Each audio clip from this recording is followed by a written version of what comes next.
민심을 들어보면 윤석열 정부나 국민의힘에 대해서는 어떤 민심이 좀 많은 것 같아요. 그러니까 이제 뭐 사실 예.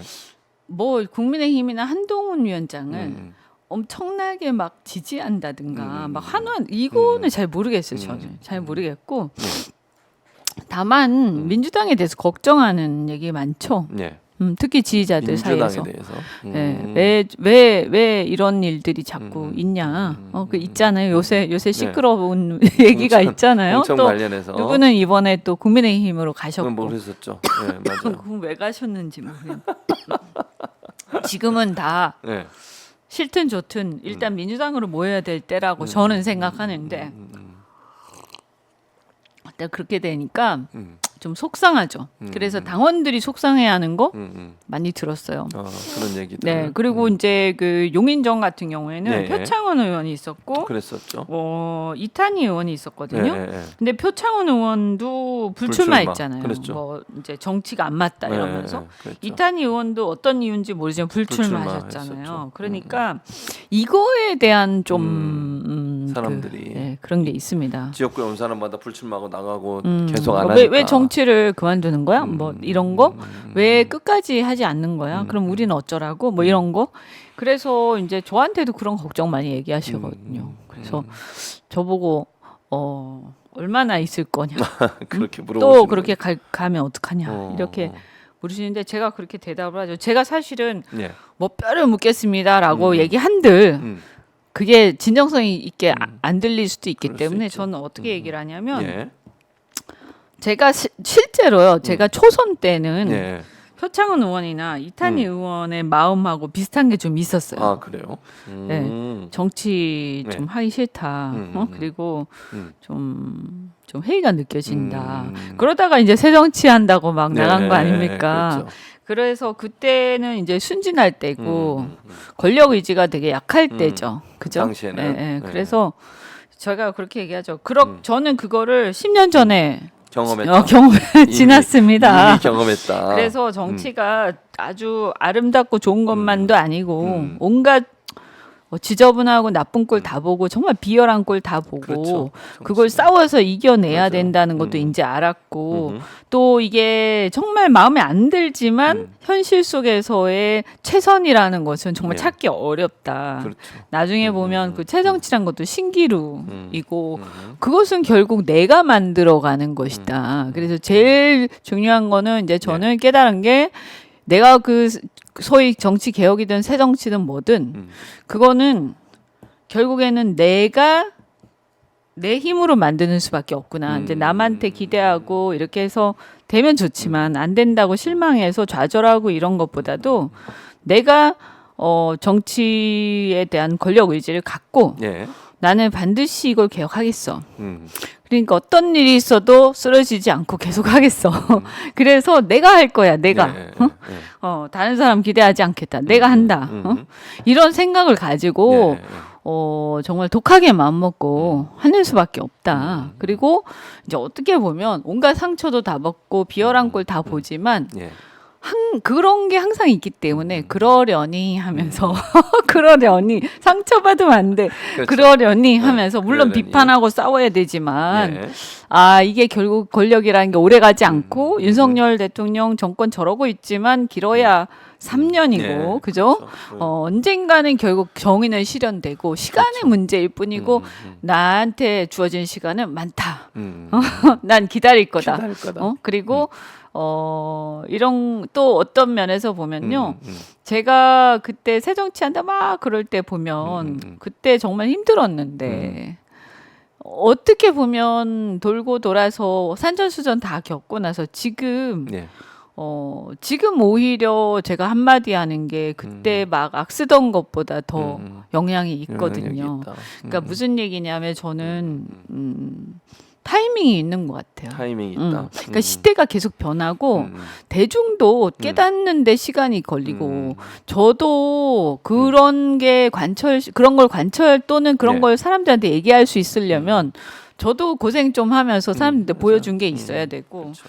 그다음에 이게 또 어쨌든 이 시기가 있다. 그리고 기다리면 그때가 온다. 기다리면. 예, 때가 그래서 온다. 예, 때가 아닐 때 막 너무 힘들어서 뭔가 해보려고 하다가 안 됐다고 좌절하지 말고 언젠가는 때가 오기 때문에 그리고 그게 그렇게 오래 걸리지 않는다. 몇 년이다 결국은 우리나라 정치사에서 보면 그렇기 때문에 이제는 좀 강한 어떤 맷집을 가지고 그런 내공을 이렇게 키우면서 예. 할 수 있을 것 같아. 그래서 저는 그때를 이제 좀 지난 것 같아. 그래서 이제는 약간 하반기 예. 이제 반을 좀 돌아서 이제 돌아오는 중에 있기 때문에 제가 어디 다시 이제 뭐 그렇게 흔들리거나 예.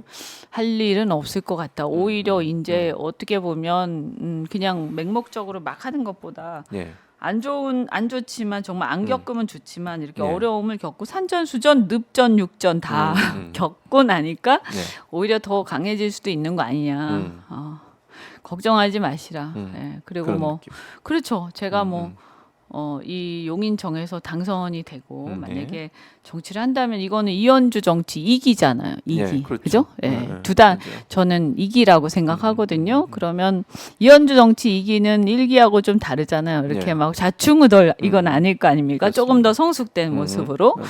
그리고 좀 더 현실적이고 좀 더 어떻게 보면 현실과 타협도 할 수 있는 그죠? 내부에서 정치력도 발휘하면서 제가 혼자 막 좌충우돌하는 게 아니라 이제는 그것을 만들어내는 단계로 가야 된다고 생각을 해요. 예. 예. 그래서 걱정 안 하셔도 된다고 이제 단단해졌다. 그 알겠습니다. 말이 맞죠. 단단해져서 돌아왔습니다. 네, 이현주가 단단해져서 돌아왔으니 돌아왔습니다. 이제는 저랑 함께 가면 됩니다. 네. 알겠습니다. 근데 그러니까 이현주 지금 전 의원께서는 경선을 받아들이고 네. 불리하다고 생각할 수 있는 상황임에도 그걸 수용하는 입장을 보였다고 하면 지금 컷오프는 아니면 다른 지역으로 좀 옮겨달라고 요청하는 부분에서 거절하고 이러면서 이제 탈락되신 분들 또 하위에 평가되신 분들은 반발하면서 이재명 대표를 공격을 하고 친명 공천이다 이렇게 공격을 하고 있거든요. 그래서 민주당의 공천에 뭐 마치 분란이 많은 것처럼 이렇게 보여지고 있는데 지금의 민주당 공천이 그럼 정말 친명들은 다 살아남고 비명들은 다 탈락하고 이런 구조는 저는 아니라고 보는데 이렇게 내부적으로 반발하는 분들 예를 들면 다선 의원들이 어떻게 보십니까? 아까 말씀드렸잖아요. 예, 예. 다 때가 있다고요. 예. 예, 이렇게 오르락내리락 하거든요. 그 다음에 어쨌든 좋은 때가 있으면 예. 그 좋았던 때에 많은 일을 하지 못함으로 인해서 그 책임을 져야 할 때가 또 있는 거고요. 또 정말 고생하면서 이렇게 핍박을 받든 뭐 여러 가지 표현이 있을 수 있습니다만 핍박을 받든 아니면 고생을 하면서 좌절을 하든 이 어려운 시절을 감내하고 또 지나가면 다시 또 사람들이 마음이 또 안타까워질 때가 있고 그렇죠. 그래서 지나고 보면 제가 예전에 민주당 있을 때 그때는 이제 제가 비주류였잖아요. 그때 저는 막 이렇게 내가 뭐라고 말을 해도 아무도 안 듣는 것 같고 정치가 이런 건가 원래 막 그랬는데 예. 이게 이제 또 세상의 흐름이 달라지면서 제가 X세대고 예. 그 당시에 이제 주류들은 86이었죠. 86 세대. 예. 근데 이 86 세대들이 이제 그때는 완전히 그냥 모든 그것을 누릴 때였죠. 근데 시대가 변해가면서 이제는 저뿐만이 아니라 저보다 더 젊은 MZ 세대가 각광받는 그런 또 이제 시대로 가고 있고요. 이런 것들에 대해서 그러면서도 또 한편 원로 중에서 정말 와 이런 사람이 하는 사람들이 있으면 이제 그 사람들이 다시 또 주목받는 그죠? 뭐랄까 이제 예를 들면 재밌는 게 뭐냐면 저는 박지원 원장 생각을 많이 하는데요. 이분이 엄청 성스러 이런 스타일은 아니죠. 사실 굉장히 현실적인 분인데. 근데 과거에는 하여튼 그렇게 이미지가 솔직히 말씀드리면 굉장히 이렇게 그렇게 썩 좋지는 않았어요. 그런데 그 사이에 보면 이분이 이제 정치를 쉬시면서 굉장히 대중적으로 친근해지고 그냥 뭐랄까 그냥 만담을 하듯이 정치를 편하게 얘기를 막 하시잖아요.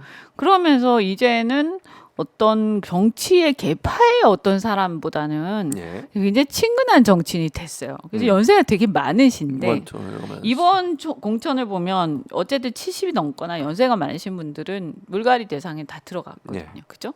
그리고 실제로 국민들은 연세가 많고 시대를 못 따라가면 물갈이 해야 된다고 많이 생각들 하세요. 근데 그분 같은 경우는 연세가 많으시지만 시대를 앞서가는 느낌이 좀 있잖아요. 그죠? 그러니까 이런 것들이 있으면 다시 부르는 거죠, 사람들이. 모르겠어요. 경선이 어떻게 될지 모르지만 네. 적어도 경선에서 경선 대상에는 들어가셨잖아요. 그죠? 그렇죠. 네, 맞아요. 그러니까 제 얘기는 모든 것은 좋을 때가 있으면 나쁠 때가 있고 나쁠 때가 있으면 또 좋을 때가 있고 저도 마찬가지인 거. 저도 지금은 뭔가 그래도 조금은 좋은 시절이 오고 있다라고 저는 생각하는데 예. 그렇지만 이게 제 X세대나 이런 사람들이 이제 실력을 발휘할 때가 왔지만 만약에 나중에 우리가 정말 실력을 발휘할 때 그러니까 정권을 잡는다든지 이렇게 해서 우리가 우리의 뜻을 갖다가 함께 펼칠 수 있는 상황이 왔을 때도 예. 그것을 우리가 잘 해내지 못하면 다시 또 우리가 지금 이 물갈이 되는 분들 같이 네. 사람들의 손가락질을 받으면서 비판받지 않겠습니까? 그렇죠. 저는 이제 쭉 보니까요. 나도 이게 순간이고 뭐 이렇게 지지 많이 한다고 해도 대중이라는 건 굉장히 냉혹하기 때문에 나중에 결국에는 내가 그 기대를 못 채우면 나도 굉장히 손가락질 받을 거다 이렇게 생각하거든요. 또 그렇게 하다가 또 절치부심하고 다시 또 변신하고 또 변화하고 시대를 따라가면서 노력해서 좋은 모습 보이면 사람들이 다시 찾고요.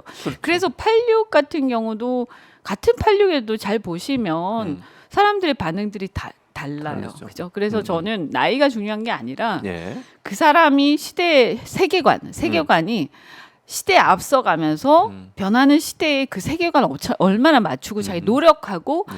대중들하고 눈높이를 맞추면서 이걸 맞춰가느냐. 그리고 내가 잘못한 것을 반성을 정말 제대로 하고 다시 거듭나기 위해서 노력하냐. 전 이런 것들을 국민들이 다 보는 것 같아요. 맞아요. 그래서 설사 이번에 물갈이 되시는 분들도 저는 이게 때가 그냥 그렇게 된 거거든요. 그리고 자신들이 누렸던 부분들에 대한 또 반작용이기도 한 거고요.